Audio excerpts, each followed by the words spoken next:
అమరావతి నగర నిర్మాణానికి క్రమంగా గ్రహణం వీడుతోంది సార్. గత 5 ఏళ్లుగా అమరావతి ప్రాంతంలో ఎటువంటి అభివృద్ధి లేదు. 2014-2019 మధ్య కాలంలో చంద్రబాబు నాయుడు అమరావతి రాజధాని నిర్మాణానికి అడుగులు వేశారు.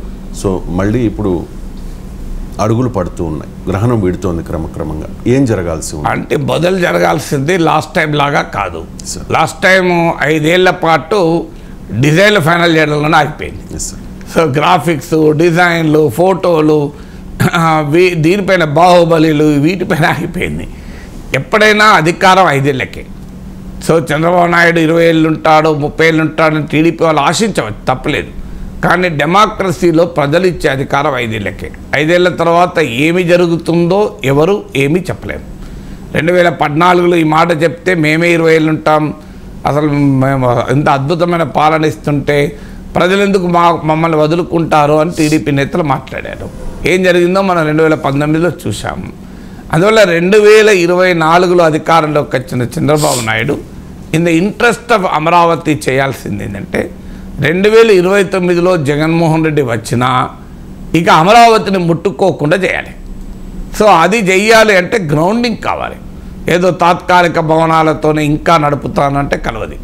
It's not difficult. నేను ఉదాహరణ కూడా చెప్పాను, హైదరాబాద్లో సెక్రటేరియట్ బిల్డింగ్ ఎంత తొందరలో పూర్తయిందో చూడండి మనం. సో కేసీఆర్ ఉండగానే ప్లాన్ చేశారు, కేసీఆర్ ఇనాగ్రేట్ చేశారు.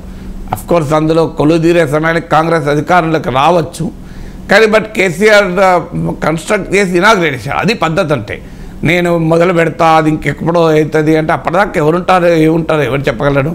ఇక రాజకీయాలు చాలా వేగంగా మారుతూ ఉంటాయి. ఎవరిని ఊహించామా?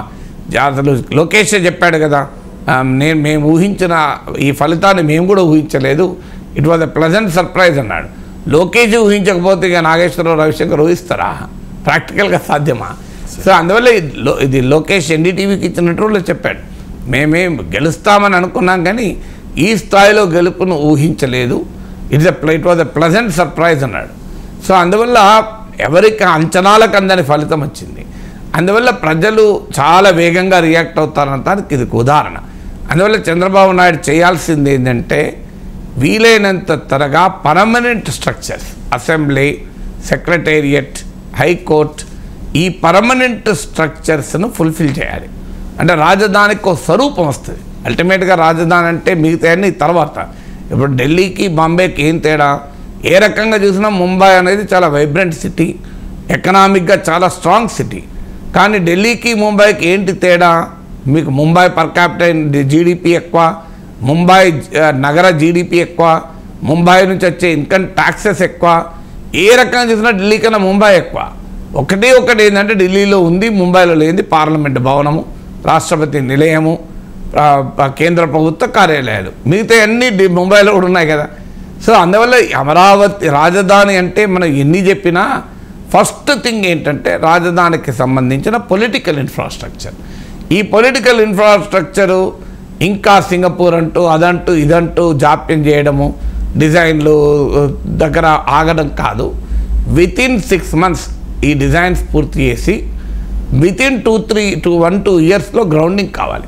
ఎందుకంటే ఒక బ్రహ్మాండమైన సెక్రటేరియటు, హైకోర్టు, అసెంబ్లీ భవనము, ప్రభుత్వ సచివాలయము ఇవన్నీ వచ్చాక జగన్మోహన్ రెడ్డి కాదు ఇంకా ఎవరు రేపు అధికారంలోకి వచ్చినా దాన్ని ముట్టుకోలేరు.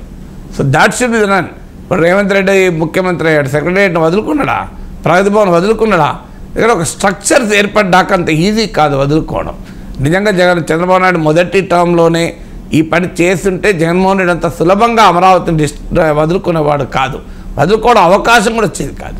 అందువల్ల అది ఫస్ట్గా చేయాలి, పొలిటికల్ ఇన్ఫ్రాస్ట్రక్చర్.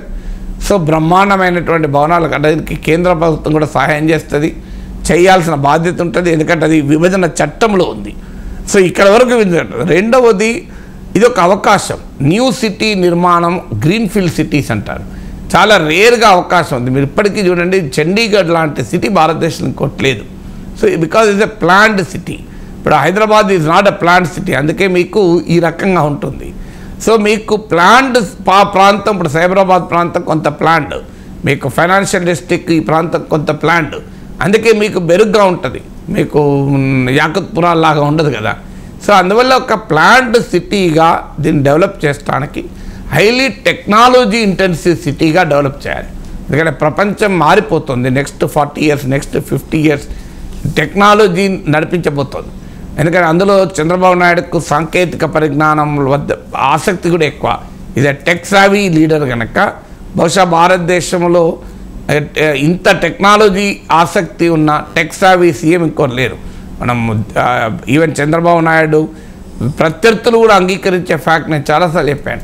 ఈ సేవ లాంటి కేంద్రాలు, ఐటీ లాంటి అడాప్షను, అందువల్ల హైలీ టెక్నాలజీ ఇంటెన్సివ్ అంటే ఫ్యూచర్ టెక్నాలజీస్ను కూడా అడాప్ట్ చేసుకోగలిగేటువంటి సామర్థ్యం ఉన్న నగరంగా ఇది అభివృద్ధి కావాలి.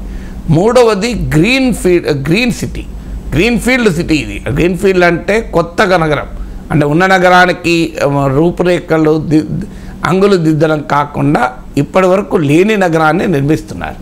సో అందువల్ల దేని నగరుస్తున్నారు కనుక దీన్ని గ్రీన్ సిటీగా ప్లాన్ చేసుకోవడం అంటే ఇది కూడా ఫ్యూచర్ అంతా క్లైమేట్ రెసిలియంట్ అర్బన్ ఇన్ఫ్రాస్ట్రక్చర్ ఉండాలి. ఎందుకంటే ఇప్పుడు చెన్నై నగరం చూడండి, ఓ వరద వస్తే చెన్నై మొత్తం మునిగిపోతుంది. హైదరాబాద్ నగరం చూడండి, ఓ వరద వస్తే మునిగిపోతుంది. సో వరదలకు మునిగే నగరంగా ఉండకూడదు. ఎందుకంటే అది ముందు కూడా అది చాలా జరీ భూములు, చాలా సారవంతమైన నేలలు, కృష్ణానది ఉంది. ఒక విమర్శ కూడా ఉంది, అమరావతి వరదలు వస్తే ఇబ్బంది అని. అందువల్ల మోడర్న్ సిటీ నిర్మాణం కనుక green city, climate resilient city. So మూడవది గ్రీన్ సిటీ అంటే తక్కువ ఎనర్జీ కన్జంప్షన్ ఉండేలా ఒక సిటీని ప్లాన్ చేయాలి. అంటే లైటింగ్, వెంటిలేషను, సో మీకు ఇది నాన్ కన్వెన్షనల్ సోలార్ ఎనర్జీ, ఇలాంటి సౌర విద్యుత్తును ఇలాంటివి వాడేటువంటి కంప్లీట్లీ సోలార్ సిటీగా కూడా డెవలప్ చేయొచ్చు. వరల్డ్ వైడ్గా జరుగుతున్న మార్పు ఇది. సోలార్ ఎనర్జీతోనే నగరాల నిర్మాణం చేసి ఒక చరిత్ర సృష్టించవచ్చు. ఎందుకంటే వరల్డ్ వైడ్గా మోడీ వికసిత భారత్లో కూడా ఇది భాగం. అందువల్ల ఒక గ్రీన్ సిటీని డెవలప్ చేయడం అంటే ఒక ల్యాండ్ అండ్ నేచర్కు మధ్య ఒక సమతుల్యత సాధించినటువంటి నగరంగా నిర్మించడం. ఇలా నేచర్ని డిస్ట్రాయ్ చేస్తూ నగరాలు నిర్మిస్తున్నాం. ఇది ప్రాక్టికల్గా గ్రీన్ సిటీని ల్యాండ్ నేచర్ బ్యాలెన్స్ చేసేటువంటి సిటీగా డెవలప్ చేయడం. నాలుగవది డిజాస్టర్ రెసిలియంట్ సిటీ. నేను ఇంతకుముందు చెప్పినట్లు వరదల ప్రమాదం లేకుండా క్లైమేట్ రెసిలియంట్ సిటీగా డెవలప్ చేసేటువంటి అవకాశం ఉంటుంది. ఐదవది హైయెస్ట్ ఎకనామిక్ పొటెన్షియల్ ఉన్న సిటీ.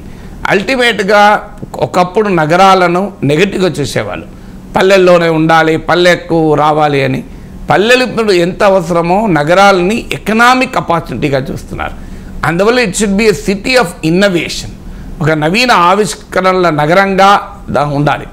ఆ సిటీ అంటే అమరావతి నుంచి కొత్త స్టార్టప్లు పట్టుకురావాలి, కొత్త ఇన్నోవేషన్ పట్టుకురావాలి, కొత్త ఆవిష్కరణలు పట్టుకురావాలి. అలాంటి సిటీగా కనుక ఇది డెవలప్ అయితే వరల్డ్లో ఒక పేరు తెచ్చుకోగలుగుతుంది. It should be a city of innovation, a city of highest economic potential. అంటే భారీగా ఇప్పుడు హైదరాబాద్ మహానగరం ఆదాయాన్ని సృష్టిస్తుంది, న్యూయార్క్ నగరం ఆదాయాన్ని సృష్టిస్తుంది. ఒక న్యూయార్క్ నగర జీడిపి ఐక్యరాజ్య సమితిలో ఉన్న 100కు పైగా దేశాల జీడిపి కన్నా ఎక్కువ. ఒక్క న్యూయార్క్ సిటీ జీడిపి, మీకు ఒక్క ముంబై నగర జీడిపి అనేక రాష్ట్రాల జీడిపి కన్నా ఎక్కువ. సో అందువల్ల ఎకనామిక్ పొటెన్షియల్ ఉన్నటువంటి నగరంగా, ఒక ఇన్నోవేషన్కు కేంద్రంగా ఉండాలి. ఇలా ఒక నగరాన్ని ఒక అద్భుతమైన అవకాశం చంద్రబాబు నాయుడుకు, తెలుగుదేశానికి చరిత్ర ఇచ్చింది. సో ఈ ఆపర్చునిటీ, హిస్టరీ ఇచ్చిన ఆపర్చునిటీని ఒక అద్భుతమైన మహానగర నిర్మాణం దిశగా, అమరావతి కళను సాకారం చేసే దిశగా ఉంటే చరిత్రలో చంద్రబాబు నాయుడు, తెలుగుదేశం పార్టీ నిలబడిపోతుంది.